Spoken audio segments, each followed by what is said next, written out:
Topic आपका है introduction to management.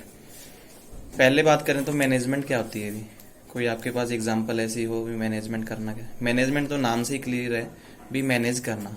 Manage करने में क्या होता है, प्लान करना, फोरकास्ट करना और डिसीजन लेना।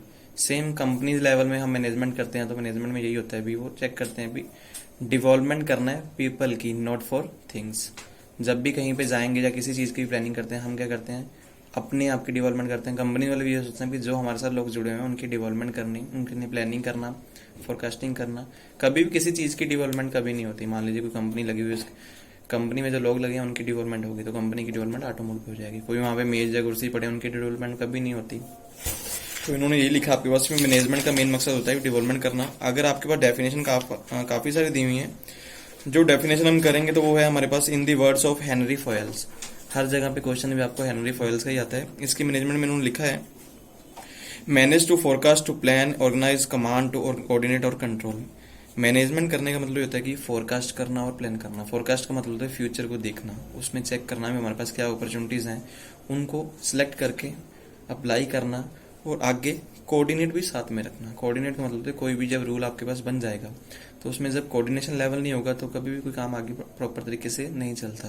कोऑर्डिनेट करना और प्लस कंट्रोल करना। जब कोई रूल आप अप्लाई कर रहे हैं अपनी लाइफ में हो चाहे कंपनीज में या बिजनेस में, जब तक उस पर कंट्रोल नहीं रखेंगे, मीन्स उसका रिकॉर्ड नहीं बनाएंगे तो वो कभी भी सक्सेसफुल नहीं होता। तो मैनेजमेंट करने का मतलब ये होगा कि आपने अपने काम को बिजनेस में कुछ भी प्लान करके उसको मैनेज करना। मैनेजमेंट का नेचर 10 नंबर में आपको साथ में पूछ लेते हैं मैनेजमेंट का नेचर क्या। सबसे पहले management AIIMS in reaching the rich result in economic terms. जब भी हमारे पास रिजल्ट आए इकोनॉमिक टर्म्स में आए और वो रिच वैल्यू मतलब कि ज्यादा वैल्यू में आए, क्योंकि मैनेजमेंट का काम ही होता है कि आज हम प्रॉफिट जो कमा रहे हैं वो प्रॉफिट हमने साल भर साल उसको बढ़ाना है। जैसे गवर्नमेंट का बजट होता है, गवर्नमेंट हर साल बजट पेश करती है तो बजट में दिखाते हैं कि इतने % हम यहाँ स्पेंड करेंगे। तो ये भी तो उन्होंने साथ में दिया होता है भी हमारी टैक्स रेवेन्यू इतनी हुई तो हर साल वो इतना देखते हैं भी हम किस चीज़ को कैसे बढ़ाएं। जब कोई चीज़ डाउन होने लगती है, गवर्नमेंट के पास इनकम नहीं होती तो वो टैक्स लगा देते हैं। जब थोड़ी थोड़ी प्राइस बढ़ा देते हैं जिससे कि हमें तो कोई फर्क नहीं पड़ता और उनकी इनकम वैसे ही जनरेट होती, तो वो भी मैनेजमेंट ही करते हैं। Second point, management also employees skill and experience in gathering things done through people. Management हमेशा यही बोलती है, जो भी कहता है हमारे पास एक्सपीरियंस है और जो लोग हैं जिनके पास स्किल है, एक्सपीरियंस तो जिनको काफी टाइम से बंदा काम कर रहा है, एक बंदा तो स्किल जिसके पास काम करने की कला है। अगर हम इन दोनों का तो इकट्ठा काम करके लेंगे तो हमारे पास रिजल्ट जो है बेटर आएंगे। मैनेजमेंट का काम ही यही है भी स्किल को फाइंड करो और एक्सपीरियंस पर्सन को लो। कहीं भी हम जॉब पे जाते हैं वहाँ पे पहले पूछते हैं ना भी कहाँ कोई एक्सपीरियंस है या नहीं है। फ्रेशर के लिए क्या होते हैं, सैलरीज कम होती हैं। जब उसको 1 साल हो गया 2 साल हो गए तो उसके बाद उसकी वैल्यू अपने आप ही निकलनी स्टार्ट हो जाती है। तो हर जगह मैनेजमेंट में यही देखा जाता है भी अगर स्किल पर्सन की जरूरत है उनको यूज करके हम अपना रिजल्ट बेटर ले सकते हैं। थर्ड है management is a process. Management एक प्रोसेस है। प्रोसेस का मतलब एक तरीके से चलती है। कोई अपने हिसाब से बंदा बोले मैं पीछे स्टार्ट होकर आगे आ जाऊंगा, नहीं है। आपको एक रूल में ही चलना पड़ता है। अगर मैनेजमेंट में सबसे पहले कंपनी में स्टार्ट होगा तो कोई बंदे को रखना तो क्या होगा, पहले क्या होगा, रिक्रूटमेंट ही होगी।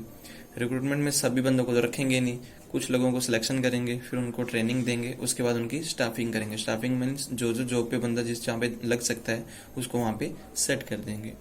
Management is science as well as art.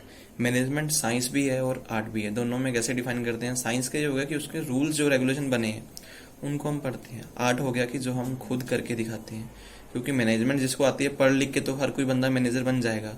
जब वो कला अपनी मैंने कंपनी में दिखाएगा, अपने रूल्स एंड रेगुलेशन अप्लाई करके प्रॉफिट दिखाएगा तो वो उसकी आर्ट भी बन जाती है। Management is profession. कोई भी बंदा मान के चलो मैनेजमेंट एक प्रोफेशन है। हम अपनी फील्ड में आगे जाना चाहते हैं, कोई बंदा BBA करेगा, कोई BCom कर रहा है या कोई BSc कर रहा है, तो हर एक जगह कोई अपने प्रोफेशन में ही जाएगा ना, क्योंकि उसको अपनी फील्ड वाली ही जॉब मिलने वाली है। जैसे हम लोग ही हैं BCom करेंगे, कोई बैंक में जाना चाहेगा या कोई अपना बिजनेस स्टार्ट करना चाहेगा, या ये हो सकता है भी कोई प्राइवेट जॉब करना चाहेगा। हर एक के अपना अपना एक लेवल होता है। प्रोफेशन हम जाते हैं क्योंकि लेबर में नहीं जाता। कोई भी बंदा होगा जो BCom करेगा, वो कोई भी ऐसा बंदा मेरे हिसाब से निकलता नहीं वो सोच के चलेगा कि मैंने लेबर में काम करना है। हम उसमें प्रमोट होने के लिए ही पढ़ते हैं। Management is a endeavour to achieve predetermined objective. Management में हमेशा ये एक रूल्स है कि हम प्री डिटरमाइंड ऑब्जेक्टिव को अचीव करते हैं। आप किसी कंपनी में चले जाएं, वहां पे उनके ऑब्जेक्टिव पहले से ही डिसाइड होते हैं। हम अपनी लाइफ में कुछ करना चाह रहे हैं, ऑब्जेक्टिव तो हमने शुरू से ही बनाए हुए हैं, उसको हमने अचीव करना है। तो मैनेजमेंट इसी को ही बोलते हैं। Management is A group activity. Management कभी भी सिंगल पर्सन से नहीं हो सकती। आपको कुछ भी करना है, ग्रुप एक्टिविटी होगी। जब आप किसी मैनेजमेंट में डील करेंगे तो आपके साथ कुछ ना कुछ बंदे जरूर जुड़े होंगे जिनके साथ मिलकर आप अपना काम आगे बढ़ा सकते हैं। मीन्स ग्रुप में ही ये काम हो सकता है। Management is A system of authority. Management एक सिस्टम भी अथॉरिटी का है, क्योंकि जो बंदा मैनेजर बनेगा उसने क्या रूल्स एंड रेगुलेशन बनाने हैं, अपनी अथॉरिटीज जो है आगे डेलीगेट करनी है। जो बंदे उसके साथ जुड़े होंगे उनको अपनी अथॉरिटीज देगा, उनको रिस्पॉन्सिबिलिटी सेट करेगा, वो बंदे काम करके आपको रिजल्ट देंगे। तो एक ग्रुप एक्टिविटी में भी साथ में पॉइंट क्लियर हो जाता है।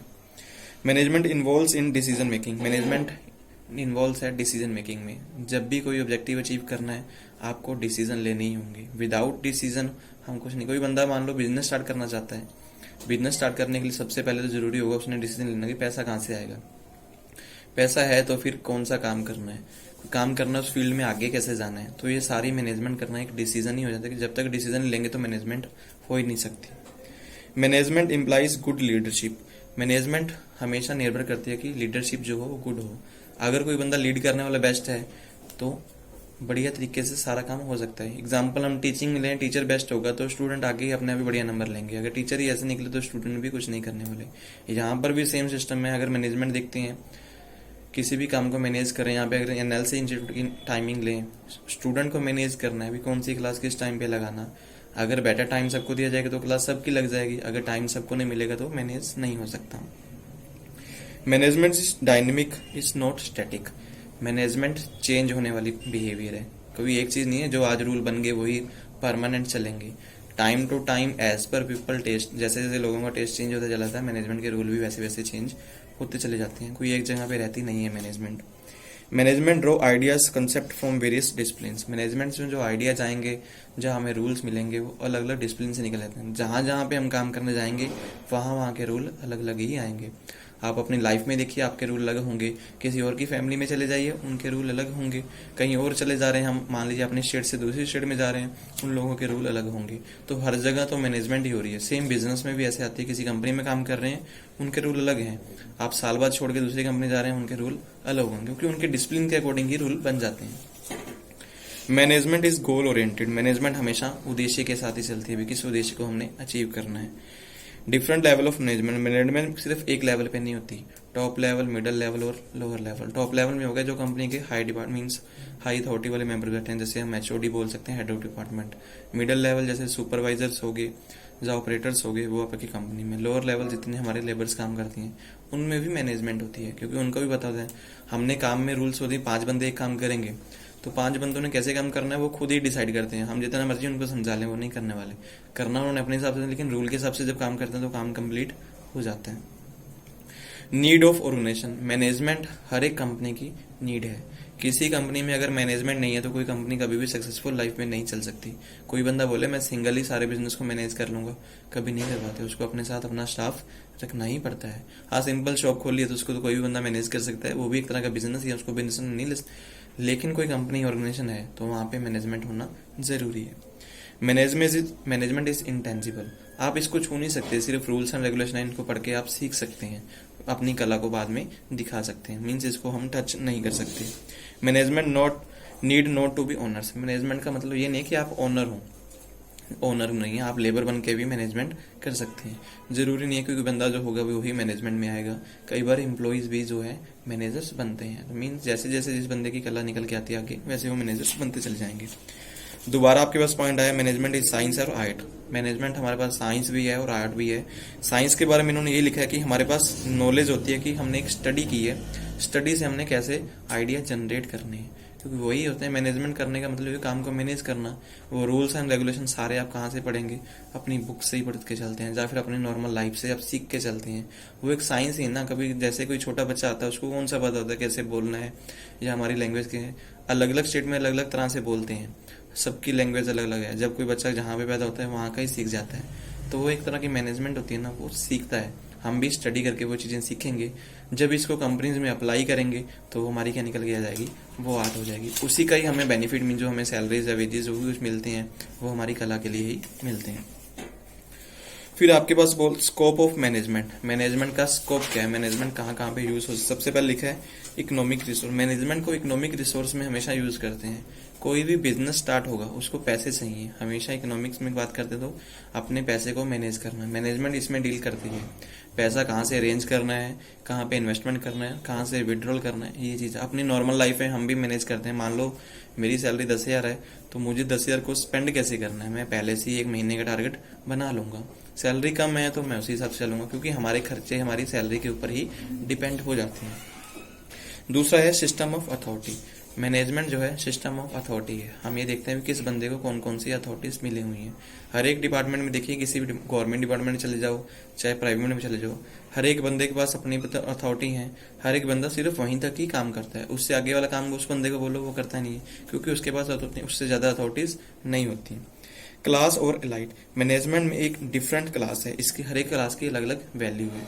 कोई बंदा किस डिपार्टमेंट में, मान लो मैं बोला मैं प्रोडक्शन में मैनेजर हूँ तो मेरी क्लास सिर्फ प्रोडक्शन के लिए है, मैं प्रोडक्शन में बिल्कुल बेस्ट हूँ। कोई बंदा बोले मैं टीचिंग में मैनेज कर रहा हूँ तो मैं टीचिंग में बेस्ट हूँ। तो हर एक की अपनी अपनी क्लास होती है, कोई एक जगह के फिक्स नहीं होता। बोल ओवरऑल निकल के आ जाए मैनेजर, ऐसे बहुत ही रेयर चांस होंगे कोई बंदा ऐसा निकल के आता है। तो मैनेजमेंट हम क्लास में ही बोलते हैं, भी एक तरह क्लास में ही चलती है। मैनेजमेंट करने का मेन मकसद, साथ में आपको ऑब्जेक्टिव आ जाए या पर्पज आ जाए तो एक ही पॉइंट चल सकते हैं। पर्पज मैंने लिखा है reducing ambiguity in method of working, काम करने के जो स्टाइल्स हैं उनको हमने क्लास और इलाइट।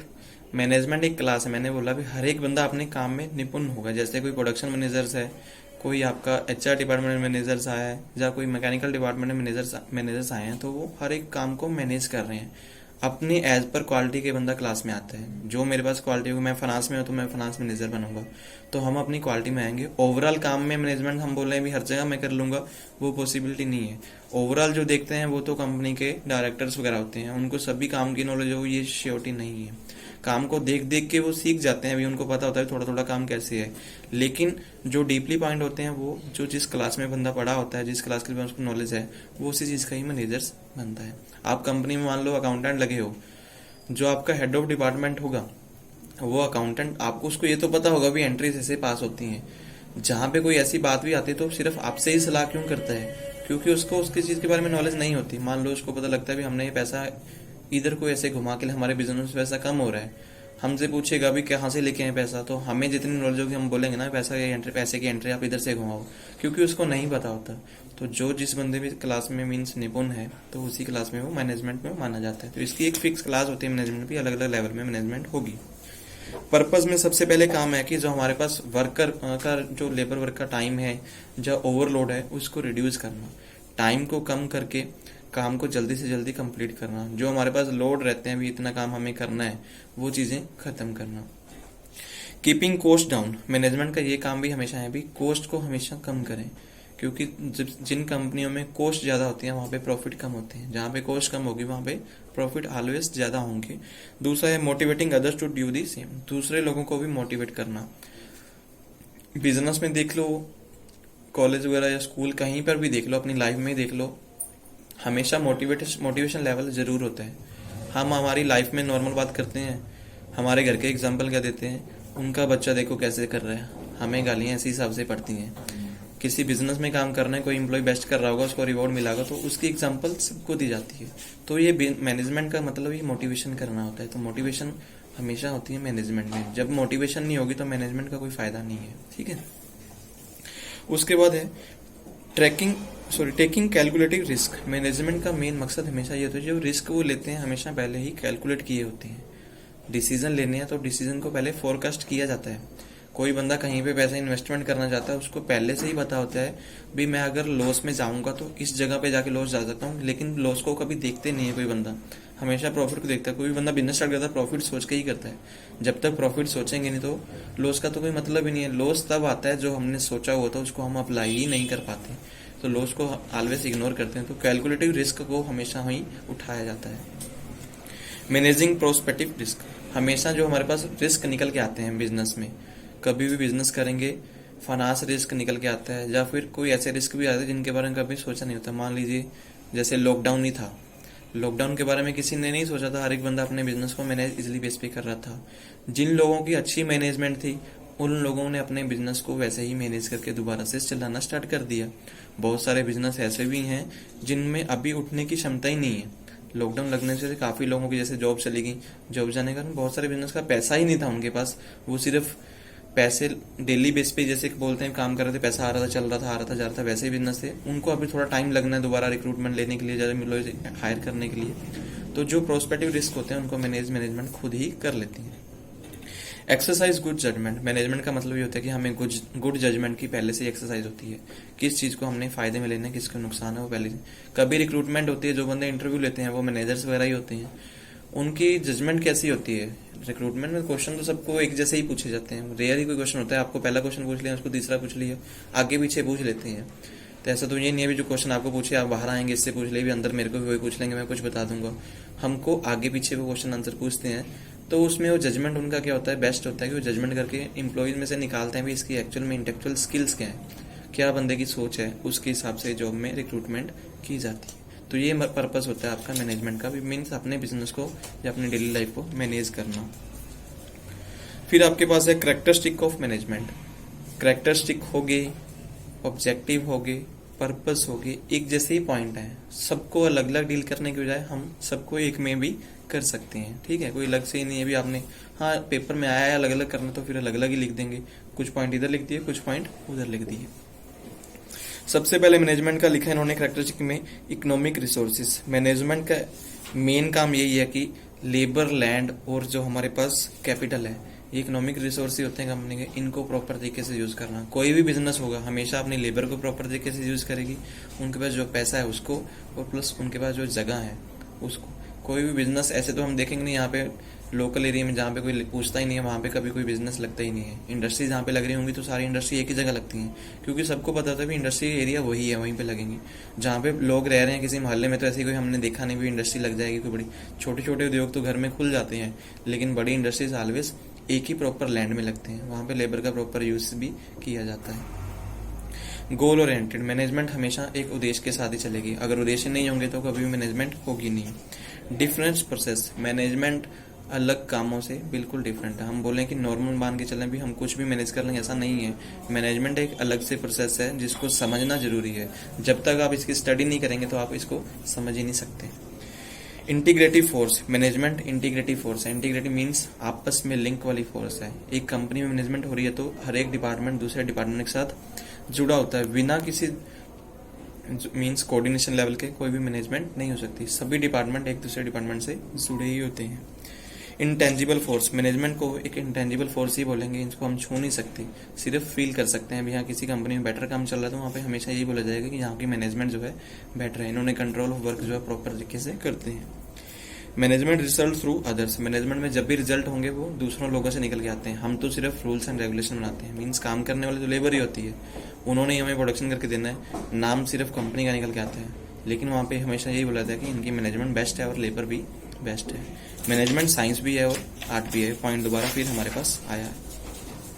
टॉपिक इसमें है जी management an emerging profession. Management एक आज के टाइम में एमर्जिंग प्रोफेशन है। हर एक बंदा जो है मैनेजमेंट में जाना चाहता है। किसी भी मतलब बिजनेस में देख लीजिए, हर जगह पे इसकी रिक्वायरमेंट है। हर एक काम में मैनेजमेंट की रिक्वायरमेंट है। बहुत सारे लोग जो कंपनीज हायर करते हैं मैनेजमेंट के लिए हायर करती हैं। इन्होंने लिखा भी है मैनेजमेंट रिक्वायरमेंट जैसे प्रोफेशन के बारे में बोला भी कहेंगे कौन कौन से पॉइंट्स है जो फॉलो करते हैं मैनेजमेंट प्रोफेशन के लिए। सबसे पहले नॉलेज, क्योंकि इसमें नॉलेज को हमेशा देखा है। जो बंदा मैनेजमेंट में जाएगा उसकी नॉलेज हमेशा होती है, बहुत सारी चीजों की उसकी नॉलेज होती है। जिस काम में बंदा जाएगा उसकी नॉलेज हमेशा उसको होती है। Second, competent application. Competent application, जो बंदा मैनेजमेंट आएगा ना उसको कंपटीशन लेवल के बारे में पता होता है, किस लेवल में जाके मैं कंपटीशन कर सकता हूँ। कोई बंदा मान, अभी एग्जांपल हम कोई गेम की ही ले लें, गेम में भी कंपटीशन ही होता है। हर एक बंदे को मैनेजमेंट पता होता है। जैसे कि क्रिकेट मानते हैं, क्रिकेट के लिए जो बंदे मैच खेलते हैं उनका मतलब ये तो नहीं होता भी बंदा बॉलर बॉल ही करेगा, बैट्समैन बैटिंग ही करेगा, वो चौके छक्के पड़ते हैं पढ़ने लेने। तो उसका मतलब जब मैच होता है तो मैच से पहले जिस टीम से होता है ना तो वो काफी टाइम उसको रीड करते हैं, उनका बॉलर कैसे बॉलिंग करवाता है, उनका बैट्समैन कैसे, तो हर एक टीम समझती है, उनको मैनेज करते हैं। तो हमें कंपटीशन, बिजनेस में भी सेम यही चीज आ जाती है। बिजनेस में हम दूसरी कंपनी की स्ट्रेटजी को कंपटीशन लेवल में देखते हैं। अगर वो कंपनी हमारे साथ कंपटीशन कर रही है, किस बेस पे कर रही है, प्राइस पे कर रही है, क्वालिटी पे कर रही है, या फिर उनकी लेबर बेस्ट है, किस चीज़ में हम काम कर रहे हैं, उन चीज़ों को समझना कंपटीशन लेवल मैनेजमेंट में आता है। इसको हम मैनेजमेंट में प्रोफेशन बोल सकते हैं कि जो बंदा हमारे पास मैनेजर आएगा उसको कंपटीशन के बारे में भी नॉलेज होनी चाहिए। प्रोफेशनल बॉडी, जो बंदे मैनेजर्स आएंगे वो हमेशा प्रोफेशनल बॉडी होते हैं। मींस उनकी स्टडी, जैसे कि मैंने पहले बोला, बीकॉम, एमबीए या फिर बीबीए, बीएससी कुछ भी किया होना चाहिए। डिग्री के बिना नहीं रखते हैं। जब भी किसी कंपनी में चले जाओ, क्या स्टडी की है, डिग्री है आपके पास, तो ये चीज़ तो पहले ही मांगते हैं। एक्सपीरियंस बाद में पूछते हैं, पहले हमारे सर्टिफिकेट्स जरूर मांगेंगे। अगर हम बोल रहे हैं प्लस 2 में, तो मैनेजर्स के बारे में पता जितनी मर्जी में नॉलेज हो हमें, लेकिन वो बोलते हैं कि हमें रिक्वायरमेंट है, हमारा रूल जो बना हुआ है, हमें डिग्री चाहिए जो, तो ये चाहिए। कई बार ऐसे भी पर्सन होते हैं जिन्होंने प्लस 2 भी की है, चाहे 10th की है, लेकिन उनके पास अपनी स्किल्स ऐसी होती हैं, कोई भी काम सॉल्व कर देंगे वो। बहुत सारी नॉलेज होती है जितनी कि हमें डिग्री होल्डर्स को भी नहीं होती, लेकिन फिर भी उनको आगे जाने का मौका नहीं मिलता। रीजन क्या होता है? भी स्टडी भी नहीं होती, क्योंकि प्रोफेशनल नहीं बना होता बंदा। सेल्फ कंट्रोल, मैनेजमेंट एक इमर्जिंग प्रोफेशन, इसलिए भी सेल्फ कंट्रोल है। बंदा खुद ही इसको कंट्रोल कर सकता है, किसी दूसरे के ऊपर निर्भर होने की बजाय। काम दूसरों से निकलवाना है, लेकिन अपने आप के कंट्रोल हम खुद ही कर सकते हैं अपने बिजनेस को। सोशल रिस्पॉन्सिबिलिटी, मैनेजमेंट में सोशल रिस्पॉन्सिबिलिटी हमेशा होती है। अपने साथ जो लोग जुड़े हुए हैं उनके बारे में सोच के चलना, मीन जो लेबर जुड़ी है उनको फैसिलिटीज प्रोवाइड करना, ये मैनेजमेंट का ही काम है। कम्युनिटी अप्रूवल, मैनेजमेंट की हमेशा जो कम्युनिटी अप्रूवल भी होती है। जब किसी कंपनी में कोई मैनेजर्स लगेगा बंदा, तो कंपनी में जो बाकी सारे मेंबर्स होंगे उनकी अप्रूवल भी होनी जरूरी है। बिना किसी अप्रूवल्स के बंदे, एक बंदा बोले कि मैंने इसको मैनेजर रखना, दूसरा बंदा बोले मैंने नहीं रखना, तो कभी भी अप्रूवल नहीं है। जब बंदे को इंटरव्यू में जाते हैं, 3 बंदे अगर इंटरव्यू लेने वाले हैं, तो तीनों अपने क्वेश्चन के अकॉर्डिंग टिक मार्क्स लगाते हैं। वहां पे कोई नंबर नहीं देते, 2 नंबर देते, 3 नंबर, टिक लगाते हैं। बाद में वो डिस्कशन करके अप्रूवल देते हैं। तो सभी के सिलेक्शन से ही बंदा कोई मैनेजर्स बनता है, या किसी जॉब में सिलेक्ट होता है। इन्होंने आगे ये भी लिखा है भी, does management satisfy the test of profession. कहता है मैनेजमेंट जो है प्रोफेशन के टेस्ट को सेटिस्फाई करती है या नहीं करती। लेकिन कहता है इसके बाद कुछ उन्होंने पॉइंट्स और भी बताए हैं, जिससे कहता है हम बोल सकते हैं मैनेजमेंट एक्चुअल में जो है प्रोफेशनल बॉडी है। क्योंकि जो ऊपर वाले पॉइंट है, अगर किसी भी बंदे के पास भी हो सकते हैं ऊपर वाले पॉइंट्स, वो मैनेजर से उसको बनते नहीं है। तो उन्होंने नीचे कुछ पॉइंट्स बनाए हैं। उन्होंने बोला भी सबसे पहले उसके पास स्पेशल नॉलेज होनी चाहिए। स्पेशल नॉलेज मीन्स उसको किसी फील्ड के बारे में पता होना चाहिए, मैं क्या काम कर सकता हूँ, मेरे पास कैपेबिलिटीज क्या है, किस काम को मैं किस लाइन तक या किस एंड तक जाके यूज कर सकता हूँ। कई बार ऐसे लोग भी होते हैं प्रेशर हैंडल नहीं कर सकते, तो उनको बताना होगा ऐसे कोई ना कोई एक्सपीरियंस जिससे मैं वो प्रेशर को डील किए थे। दूसरा, competed application education and training. हमारे पास कैसी एजुकेशन है, प्लस हमने कैसी कैसी ट्रेनिंग ली है। बहुत सारे कोर्सेज जैसे होते हैं कॉलेज से, आप जैसे करते हैं ना, मान लो भी MBA कर ली हमने, जब BCom कर ली, तो जैसे 6 सेमेस्टर 7 सेमेस्टर होंगे, तो लास्ट वाले सेमेस्टर में बोलते हैं कि ट्रेनिंग लो। आप किसी भी कॉलेज से कॉलेज बोल रहा हूँ, किसी भी बिजनेस से जाके ट्रेनिंग ले लीजिए, ट्रेनिंग सर्टिफिकेट। तो बहुत सारी कंपनी ये भी देखते हैं। डिस्टेंस एजुकेशन में क्या होता है, बंदा स्टडी तो कर ही रहा है, साथ में जॉब भी करता है, तो वो आपकी ट्रेनिंग तो साथ के साथ हो जाती है, तो आपका एक्सपीरियंस भी साथ में निकल के आ जाता है। Management skills can not be learn by trial और एरर मेथड। मैनेजमेंट की स्किल को कभी भी ट्रायल मेथड से या कोई एरर मेथड से हम नहीं समझ सकते। मैं बोलूँ भी आपको यहाँ पे मैंने कोई फॉर्मूला करवा दिया तो आप उससे मैनेजमेंट कर लेंगे। मैनेजमेंट हमने खुद सीखनी है। मैनेजमेंट सीखने का मतलब आपने आज स्टडी करके गई, जो फर्स्ट टॉपिक हमने किया उसको कैसे रीड किया, माइंड में हमारे कैसे रखेगा। बहुत सारे होंगे, वो पॉइंट्स पढ़ के ही समझ जाना है। कोई बच्चा ऐसा भी होगा, उस पॉइंट्स को अपनी लैंग्वेज में लिखना स्टार्ट करेगा, उससे समझ आएगा। तो वो ऐसे मैनेजमेंट करते हैं, वैसे ही मैनेजमेंट आप सीख सकते हैं। मैनेजमेंट लास्ट में ये उन्होंने बोला कि प्रोफेशनल बॉडी है, जो बंदा भी आएगा उसके पास स्टडीज होनी चाहिए, तभी वो मैनेजर्स बनता है। तो हम बोल सकते हैं उसके बाद सोशल रिस्पॉन्सिबिलिटी, जो बंदा आएगा उसके बाद सोशल रिस्पॉन्सिबिलिटी होनी चाहिए। सिर्फ अपने लिए सोचने वाला बंदा कभी मैनेजर्स नहीं होगा। मैनेजर्स वही हमेशा कहलाया जाएगा जो अपने साथ बंदे जुड़े हैं उनको भी अपने साथ लेके चलने वाला, वही बंदा आगे मैनेजर बनेगा। सोसाइटी अप्रूवल, हमेशा मैनेजर जो आएगा उसकी सोसाइटी अप्रूवल होनी चाहिए। एग्जाम्पल, हमारे देश में प्रधानमंत्री चुना जाता है तो क्या है, गवर्नमेंट बोल रहे हैं, हम लोग ही अप्रूवल करते हैं। हम लोग क्या करते हैं, इलेक्शन वगैरह में वोटिंग करते हैं, अप्रूवल हम देते हैं, तो आगे जाके प्रधानमंत्री बन जाता है। उसकी रिस्पॉन्सिबिलिटी क्या होती है, पूरी की पूरी पब्लिक की केयर करना। तो ये एक तरह के मैनेजमेंट ही है। ये आपके पास क्वेश्चन है अभी, who is a manager. Manager कौन से होते हैं? मैनेजर्स वो पर्सन होंगे, मैनेजर किसी एक काम में मैनेजर नहीं हो सकता, अलग अलग डिपार्टमेंट में अलग अलग मैनेजर्स होंगे। मैनेजर वो पर्सन होता है जो कहता है प्लानिंग करता है और directing the work from A group of individuals. Means planning करके अपना काम, चाहे वो सिंगल पर्सन से निकलवाना है चाहे ग्रुप से निकलवाना है, उनको काम को कैसे कंप्लीट करवाना है, वो काम होता है मैनेजर का। मैनेजर का मतलब ये नहीं होता कि रिपोर्टिंग बना के आगे सबमिट करना, उसका काम होता है भी काम को मैनेज करना। हेड ऑफ डिपार्टमेंट ने रूल्स एंड रेगुलेशन बनाए, मैनेजर्स उसको कैसे अप्लाई करवाएगा कंपनी में, वो मैनेजमेंट का ही काम होता है। इन्होंने लिखे हैं रोल ऑफ मैनेजर्स। मैनेजर्स क्या क्या काम करते हैं। सबसे पहला काम है इंटरपर्सनल रोल। इंटरपर्सनल रोल का काम का मतलब काम को स्मूथली चलाते हैं। टॉप मैनेजमेंट रूल बनाएगी, मैनेजर जो है उन रूल को आगे अप्लाई कराएंगे। इंटरपर्सनल रूल ही हो गए ना, भी आगे वाले पर्सन के उन्हें काम सुने, अपना जो काम था वो आगे दूसरे लोगों से निकलवाया। दूसरा है इंफॉर्मेशनल रोल। इंफॉर्मेशनल रोल भी सेम वही पॉइंट आ जाता है, जो जो इन्फॉर्मेशंस होंगी वो आगे अपने डिपार्टमेंट्स में या जो हमारे साथ लेबर जुड़ी होंगी उनको भी इन्फॉर्मेशन प्रोवाइड करना। जब कोई न्यू चेंजेस गवर्नमेंट की तरफ से आ जाते हैं तो उनको भी लोगों को कैसे जो अपने साथ जो लेबर जुड़ेंगे उनको अडॉप्ट करवाना, ये भी मैनेजर्स का ही एक रोल है। Decision role. मैनेजर जो है डिसीजन का काम भी करते हैं। डिसीजन रोल का मतलब है कोई ऐसा टाइम आ जाए जहाँ पे उनको लगता है कि काम प्रॉपर तरीके से नहीं चल रहा है तो वो खुद डिसीजन भी लेते हैं। कई बार ऐसा मान लो हमारे हेड ऑफ डिपार्टमेंट है नहीं, जो कंपनी मैनेजर्स हैं, तो वही डिसीजन ले लेंगे कोई काम को बंद करना है या चलाना है या प्रॉफिट बनाना है तो किस हिसाब से बनाना है। कई बार उन लोगों को हटाना है, जब मान लो कंपनी में नए बंदों को रखना है तो उनके सभी के डिसीजन जो है मैनेजमेंट खुद ही करते हैं। जो मैनेजर्स होगा वो बंदा खुद ही करेगा। Skill of A effective manager. Company में मैनेजर्स आएगा उसकी टेक मीन्स स्किल क्या क्या होनी चाहिए। सबसे पहले स्किल तो उन्होंने लिखी है टेक्निकल स्किल। टेक्निकल स्किल का मतलब क्या, उसको अपनी एक फील्ड की नॉलेज होनी चाहिए, किस चीज़ में वो बेस्ट है। कोई बंदा फाइनेंस में है तो फाइनेंस मैनेजर होना चाहिए। फाइनेंस में उसको क्या क्या काम आते हैं वो पता होना चाहिए। फाइनेंस में एंट्री पास करना, बुक रिकॉर्ड करना ये नहीं चलेगा। फाइनेंस में हमें मीन्स बैलेंस शीट बनानी आती है, फाइनेंशियल स्टेटमेंट उनका ऑडिट करना आता है, जहाँ कोई एरर निकलते हैं वो फाइंड कर सकते हैं कि नहीं कर सकते। बैंक रिकॉन्सिलेशन करना, वो बैंक के साथ अपना अकाउंट्स मिलाना, ये एक फाइनेंस मैनेजर्स के काम होते हैं। जो फाइनेंस में कमियां हैं उनको दूर करना, ये फाइनेंस मैनेजमेंट में टेक्निकल स्किल्स आ जाती हैं। एचआर डिपार्टमेंट की बात करेंगे तो उसको एचआर डिपार्टमेंट के पूरे रूल्स पता होने चाहिए, कैसे स्टाफिंग रिक्रूटिंग ट्रेनिंग देनी है, या अटेंडेंस वगैरह कैसे सिलेक्ट करनी है, पे रोल कैसे बनाना है, या सैलरी कैसे सबको करनी है। तो मैनेजर्स को इन सभी चीज़ की नॉलेज होनी चाहिए। मीन्स जो बंदा आएगा उसके पास टेक्निकल स्किल होनी जरूरी है अपनी फील्ड के लिए। दूसरा उसके पास होनी चाहिए ह्यूमन स्किल।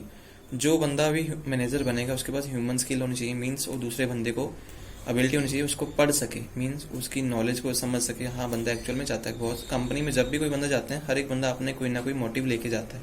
मैं किसी जॉब में जाऊंगा क्या सोच के जाऊंगा, मुझे वो इंटरव्यू में ही गेन कर लेंगे, क्योंकि उनके क्वेश्चन जो होते हैं उनसे हमारी नॉलेज ही इकट्ठी की जाती है। आप एग्जाम्पल लें, गवर्नमेंट के कोई भी एग्जाम होते हैं या कुछ भी होते हैं, वो एग्जाम में तो वही होता है जो हमने पढ़ा होता है, इंग्लिश, मैथ, रीजनिंग, कंप्यूटर या फिर जनरल नॉलेज। जॉब के साथ तो उसका कोई लेना देना नहीं होता। जब वो इंटरव्यू लेते हैं उसमें देखते हैं भी हाँ एक्चुअल में बंदे को कितनी नॉलेज है। पढ़ के तो कोई भी बंदा पास हो जाएगा, अगर इंटरव्यू हो रहा है ना तो इंटरव्यू में निकलते हैं बंदे। अच्छा बच्चा भी इंटरव्यू में रह जाता है, क्योंकि वो देखते हैं भी एक्चुअल में अंडरस्टैंड करता है कि नहीं, चाहे हमारे काम के लिए बंदा सूटेबल है या नहीं है। फिर है कंसेप्शनल स्किल। कंसेप्शनल स्किल का मतलब कि उस बंदे के पास कोऑर्डिनेशन लेवल बढ़ाना या लीडरशिप की स्किल होनी जरूरी है, क्योंकि जो बंदा मैनेजर्स बन के आएगा उसको पता होता है भी किस बंदे को किस डिपार्टमेंट में रखा जाए जिससे हमारा काम हो सकता है। क्योंकि नए बंदे में कंपनी मान लो 4 बंदे पुराने हैं, 2 बंदे नए आए, तो हम उन 2 बंदों को अलग से, नए को अलग को काम करने को कभी नहीं देंगे। तो उनको क्या करेंगे, जो पहले से एक्सपीरियंस पर्सन उनके साथ जोड़ दिया जाएगा, ताकि उनको भी ट्रेनिंग मिल जाए और काम भी हो जाए। तो ग्रुप वर्क या फिर टीम वर्क करवाना और लीडरशिप करने भी आनी चाहिए, किस काम को कैसे लीड कर काम खत्म करवाना है। एक है डिजाइन स्किल। डिजाइन स्किल जो भी मैनेजर बनेगा उसको डिजाइन करना भी आना चाहिए, किस काम को किस तरह से कंप्लीट करवाना है। कभी भी कोई काम का मतलब ये नहीं होता भी काम दे दिया जाओ, भी जितने लोग हैं फटाफट जाके उसको खत्म करके आ जाओ। उस काम में उतना ही टाइम ज्यादा लग सकता है। किसी कंपनी में कोई भी चीज बनती है, उसमें उन्होंने क्या हर एक लाइन में बंदे बिठा के सेट किया होता है। पहले 4 बंदे ये काम करेंगे, अगले 4 बंदे ये काम करेंगे, अगले 4 बंदे ये काम करेंगे। फर्स्ट बंदा जब काम कंप्लीट करेगा दूसरा तब स्टार्ट करता है। तो वो डिजाइन की स्किल भी मैनेजर्स के पास होनी चाहिए कि इस काम को कैसे मैनेज करना है। फिर है इंस्टीट्यूशन बिल्डिंग स्किल्स। हमेशा मैनेजर जो आएगा उसके पास बिल्डिंग रोल भी होना चाहिए। मीन सबसे पहले पॉइंट जैसे मैंने लिखा भी, आइडेंटिटी को क्रिएट करना, बंदे की पहचान करके उसको आगे दिखाना भी हाँ एक्चुअल में किस बंदे के पास कौन सी नॉलेज है। कंपनी में मान लीजिए मेरे पास 5 बंदे आए, 5 में से एक बंदा ऐसा भी है जिसके पास प्रोफेशनल नॉलेज है, तो क्या मैं उसकी प्रोफेशनल नॉलेज को सबको दिखा के सबसे काम करवा सकता हूँ या नहीं करवा सकता। ये मैनेजमेंट का ऐसा रोल होना चाहिए। मीन्स किसी बंदे को बिल्ड करना है तो वो कैसे बिल्ड करेगा। इनेबल रोल कोई काम चलाना है, किस बंद पड़े हुए काम को कैसे हम चला सकते हैं, वो भी एक मैनेजर्स का रोल ही होता है, भी वो चला सकते हैं या नहीं चला सकता। सिनर्जाइजिंग का रोल्स का मतलब भी हमने जो है हमेशा ग्रेटर में काम करना है। कोई भी चीज है उसको सम पार्ट्स को इकट्ठा करके उसको ज्यादा बना के लेके आना। मान लो मेरे पास पैसा है, उस पैसे को डबल कैसे करना है, तो ये मैनेजर्स का रोल मीन्स काम को ज्यादा अमाउंट्स में लेके जाना। बैलेंसिंग रोल, कहीं पे कोई प्रॉब्लम्स आ रही हैं उनको कैसे बैलेंस करना, ये भी मैनेजमेंट का रोल होगा। लिंकेज बिल्डिंग रोल का मीन्स जहाँ पे कोई गैप आ रहा है उस गैप को कैसे खत्म किया जाए, वो भी एक मैनेजर्स का रोल होगा। फ्यूचरिस्टिक रोल, हमेशा फ्यूचर को इमेजिन करके या फ्यूचर को फोरकास्ट करके आगे कोई रूल अप्लाई करने, ये भी मैनेजर का काम होने वाला है। क्रिएटिंग एन इम्पैक्ट, हमेशा कुछ ऐसा करें जिसका दूसरों के ऊपर प्रभाव पड़े, ये मैनेजर का काम होता है। मैनेजर्स हमेशा एग्जाम्पल, जब कभी भी जहाँ पे भी शायद आप लोग जॉब करते हैं या नहीं करते, शायद अभी भी नहीं भी करते होंगे, कहीं कॉलेज वगैरह में कहीं पे भी आपने देखा होगा, हमेशा जो बंदा हेड ऑफ डिपार्टमेंट जो भी आता है ना, जो भी मैनेजर्स होगा, हमेशा वो इम्पैक्ट हमारी सोच से ऊपर का ही देता है। हम लोग जो सोच के बैठे होते हैं ना, उसका आंसर्स कुछ और ही निकल के आते हैं, तो उनका मतलब होता है वो इम्पैक्ट ही ऐसे डाल जाते हैं, हम लोग उनकी बातों में आ जाते हैं। कोई ऐसे, जैसे हमने नेटवर्किंग का बिजनेस सुना है, बंदे जोड़ने वाला, जो भी बंदा आएगा ना वो ऐसे समझाएगा, आप कल को ही रेडी होंगे, भी पैसे लगाओ, फटाफट बिजनेस स्टार्ट करना है। वो क्या है कि मैनेजर्स ही है, वो इम्पैक्ट उसको पता होता है कि मैंने कैसे इम्पैक्ट डालना है। किसी भी काम में जाना है, हमें इम्पैक्ट ऐसे डाल दिया जाता है, जबकि है कुछ नहीं नेटवर्किंग में ना, भगाई बहुत ज्यादा है। प्रोवाइड सुपर कोऑर्डिनेशन, हमेशा जो मैनेजर जो बनेंगे उनको सुपर कोऑर्डिनेशन करना आना चाहिए। बंदों को आपस में कैसे जोड़ना है और काम कैसे करवाना है, मैनेजर्स को आना चाहिए। कई बार ऐसे भी होता है ना, अभी बहुत कंपनी में ऐसा भी दो लोगों के आपस में बनते नहीं है, मैनेजर ये तो नहीं सोचेगा जिनकी बनती नहीं मैं इनको इकट्ठा करके ही छोड़ूंगा, फिर तो गड़बड़ी होगी। वो सोचेगा इन दोनों को अलग करके कैसे काम लिया जाए, हटाएगा कभी नहीं। उनको ये भी होता है कि क्योंकि हमारे लिए वो बंदा भी बेस्ट है, ये बंदा भी बेस्ट है, तो कभी किसी को हटाने के बारे में नहीं सोचते। वो हमेशा देखते हैं कि इन दोनों को कैसे काम में कंप्लीट किया जाए, मीन्स कोऑर्डिनेशन लेवल को बढ़ाना। फंक्शन ऑफ ए मैनेजर्स जो है काम क्या क्या करते हैं, आपके पास स्किल पूछ ली जाए या उसके रूल पूछ ली जाए या फंक्शन, एक ही चीजें होती हैं। वो पहले बात करते हैं फंक्शन। कौन सा? ये जो लास्ट वाला पॉइंट में दिया है ना, सुपर कोऑर्डिनेशन वही होता है, मतलब हमेशा काम को कोऑर्डिनेट करवाना। उनका काम है मैनेज करके चलना, किसी बंदे को दूर करना ये मतलब नहीं माना जाएगा। हमेशा कोऑर्डिनेशन लेवल में ही लेके चलेंगे। भी कोई भी बंदा काम कर रहा है उसको बाहर करने के बजाय दूसरों बंदों के साथ मिला दिया जाए। बहुत सारी कंपनी में ऐसे होता है कि ड्यूटीज में चेंज ही कर देते हैं। एक डिपार्टमेंट बंदा काम कर रहा था, वहाँ गड़बड़ हो रही है, उसको दूसरे डिपार्टमेंट में शिफ्ट कर देंगे, हटाएंगे नहीं। उसको हटाने का कभी भी नहीं सोचते। जो बंदे होंगे ना उनको भी पता है, क्योंकि जो बंदा हमारे साथ कंपनी में जुड़ा है खुद सोच के ही जुड़ा है, उसके भी आगे कुछ नीड्स हैं, उसकी नीड्स को खत्म नहीं कर सकते। हाँ, बंदा जो गलत ही करके चला गया उसको तो फिर हटाते ही हैं, लेकिन हमेशा कभी ऐसे नहीं किसी कंपनी में कोई बंदा किसी को हटाता। फिर है मैनेजर के फंक्शंस। मैनेजर कौन कौन से काम करते हैं? सबसे पहले manager works with and through other peoples. Managers लोगों के साथ भी काम करते हैं और लोगों से काम निकलवाते भी हैं। लोगों के साथ काम कैसे करते हैं? सिर्फ उनको इम्पैक्ट डालते हैं, भी आपको ये काम ऐसे करना है, ये रूल्स हैं, इसको अप्लाई करना है। काम हमेशा दूसरों के साथ निकलवाते हैं दूसरों से। Managers are mediators. मैनेजर्स जो हमेशा मीडिया का ही काम करते हैं, जो ऊपर से रूल आएंगे वो आपको बता देंगे, जो अपनी तरफ से जो रूल बनाया आपको बताएंगे, वो सभी चीज की पूरी इन्फॉर्मेशन दे देंगे, काम आपको ही करना होता है। Managers are politician. मैनेजर्स हमेशा पॉलिटिशियंस भी होते हैं। जैसे पॉलिटिक्स चलते हैं ना, मैनेजर्स भी पॉलिटिक्स हमेशा करते हैं। वो भी देखते हैं भी कहाँ पे हमें फायदा और कहाँ पे नुकसान हो रहा है, वो फायदा नुकसान देख के ही हमें रिजल्ट बताते हैं। वहाँ पे पॉलिटिक्स ही हो जाती है ना, सभी लोगों को इकट्ठा नहीं कर, कुछ लोगों को वो नीचे भी दिखाते हैं। नीचे क्यों दिखाते हैं? ताकि दिखाते हैं कि उसको डिमोटिवेट करने के लिए नहीं, पॉजिटिव वाले को दिखाते हैं भी तुम्हारे ये बंदा कैसे आगे हो गया, तुम कैसे पीछे हो गई, तो तुम्हें भी आगे ले जाने के लिए वो। Managers are symbols. मैनेजर्स हमेशा एक सिंबल होते हैं। सिंबल्स का मतलब भी हर एक बंदे की अपनी पहचान होती है, उस बंदे के बारे में बताया जाता है। जब कोई भी बंदा नया आएगा ना, उसके बारे में पूरी इन्फॉर्मेशन देंगे। जैसे मैंने अभी एग्जांपल नेटवर्किंग की थी, नेटवर्किंग में 4 बंदे उन्होंने पहले ही सिलेक्ट करके रखे होते हैं। इस बंदे का कार जीती है भाई, इतने बंदे जुड़ के, पता नहीं जीती है कि नहीं जीती है हमें नहीं पता, लेकिन हमारे सपने में कार आ जाती है। उसने बोला आज तुम 10 मेंबर जुड़ो, आपको बाइक मिल जाएगी। बाइक का पहिया भी ना मिले ऐसा काम भी हमारे साथ हो जाता है। तो सिंबल्स का काम तो जरूर किया जाता है मैनेजर्स में, तो मैनेजमेंट सिंबल्स भी होती हैं। आपको अगर क्वेश्चन आएगा ना मैनेजर्स के वर्क क्या हैं, तो वहां पे आपको क्वेश्चन पूछा जाएगा function of managers as per Henry Fayol's. Henry Fayol के अकॉर्डिंग मैनेजर के फंक्शन क्या थे, जो हमने फंक्शन पीछे किए हैं वो लिख सकते हैं। हेनरी फॉयल में भी उन्होंने लिखे हैं क्या क्या काम करता है मैनेजर्स। सबसे पहले प्लान। प्लानिंग करता है मैनेजर। जो भी बंदा मैनेजर्स होगा वो प्लानिंग करने वाला होना चाहिए। मीन्स वो काम को कैसे प्लान करता है, कोई भी चीज डिसीजन लेना उसको प्लान आना चाहिए। मीन्स प्लानिंग करनी आनी चाहिए। दूसरा ऑर्गेनाइजेशन, ऑर्गेनाइजिंग का मतलब होता है काम को इकट्ठा करके खत्म करना। मैनेजर्स का काम करता है हमेशा ऑर्गेनाइजिंग होता है। किसी भी काम को जो अलग अलग पार्ट्स में चल रहा है उसको इकट्ठा कैसे करना है, जो कंपनी में ग्रुप सिंगल पर्सन काम कर रहे हैं उनको कैसे ग्रुप में लेके आना है, ये मैनेजर्स का काम होता है। उसके बाद है मैनेजर का काम स्टाफिंग। मैनेजर कहता है स्टाफिंग भी करते हैं, क्योंकि उनको पता होता है कि किस बंदे को कौन सी नॉलेज है, किस डिपार्टमेंट में उस बंदे को रखा जाए, तो ये भी मैनेजर्स का काम होगा। मैनेजर्स खुद डिसाइड करेंगे भी हमने किस बंदे को कहाँ पर रखना है। डायरेक्टिंग का मतलब होता है दिशा दे के काम चलवाना है। मैनेजर का काम होता है भी हर एक बंदे को उसकी डायरेक्शन दिखा देने। जो बंदा किसी कंपनी में आया उसको उसी के क्वेश्चन के अकॉर्डिंग जो हमने उनको आंसर दिए होते हैं वही आंसर में हमें वो आगे दिखाते हैं कि इस कंपनी में अगर आप काम करोगे तो आपको ये फायदा होगा, फ्यूचर में जाके आप ये काम कर सकते हो।